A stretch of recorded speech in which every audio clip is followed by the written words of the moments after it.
मैं बार बार आपको यही कह रही हूँ, असदुद्दीन ओवैसी जी सीधा सीधा भाजपा के साथ काम कर रहे हैं। जहाँ जहाँ भाजपा को जरूरत है कि वो किसी को खड़ा कर दे, बाकी पार्टियों को पीछे रखने के लिए वो कर रहे हैं। क्यों शर्मिंदा होंगी मैं अपने परिवार के बारे में? गर्व है मुझे अपने परिवार पे, गर्व है मुझे इंदिरा जी पे, जिन्होंने इस देश के लिए इतना कुछ किया, जिन्होंने पाकिस्तान को तोड़कर बांग्लादेश बनाया। गर्व है मुझे इंदिरा जी पर कि उनकी शहादत हुई इस देश के लिए। राजीव जी के ऊपर गर्व है मुझे। तो मैं आपसे आग्रह कर रही हूँ कि आप मीडिया हैं, आप कम से कम चुनाव के समय वो मुद्दे उठाएं जिनसे जनता का ताल्लुक है। जनता को मतलब आज किस चीज से है? महंगाई से है, बेरोजगारी से है, खेती में जो मुश्किलें हैं उससे है। तो इनकी बात क्यों नहीं कर रहे आप? इस पे क्यों नहीं डिबेट कराते आप? लेकिन आप उसी चीज पे अटके हुए ना।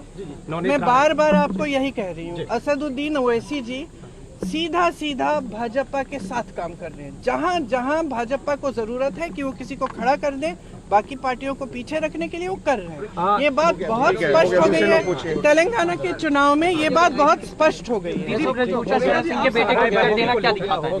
ये दिखाता है कि भाजपा की सरकार जो है और उनके नेता जो है वो महिलाओं के पक्ष में कभी खड़े नहीं हो सकते। क्योंकि जब वो महिला ओलंपिक के मेडल लेके आई, तब तो मोदी जी ने उनको घर बुला के उनके साथ चाय पी और उनके साथ फोटो खिंचवा दी और ये कह भी दिए, पूरी मीडिया ने, आप सब ने कहा कि मोदी जी हैं तो मुमकिन है। जब उसी महिला ने बाहर बैठ के आंदोलन किया, सड़क पे बैठ के, जब उसी महिला ने कहा कि मेरे साथ अत्याचार हुआ है, तो किसी ने उसको पूछा तक नहीं। वो रो रही थी जब मेरे से मिली, उसने मुझे कहा कि मुझे मेडल मिला। मैंने सोचा था कि अगर मैं बैठूंगी तो कम से कम मेरी सुनवाई होगी, कोई तो सुनेगा, लेकिन सरकार में किसी ने नहीं सुना। और आज ये परिस्थिति है कि कि उनके बेटे को टिकट मिल गया है चुनाव में। तो ये स्पष्ट हो गया है कि महिलाओं के अत्याचार की बात, महिलाओं के आरक्षण की बात, ये सब चीजें जो जब ये लोग कहते हैं कि हम खड़े हैं महिलाओं के लिए या हम आरक्षण दिलवा रहे हैं, तो ये सब चुनावी, उनके लिए चुनावी जुमले हैं, बस इससे ज्यादा कुछ नहीं।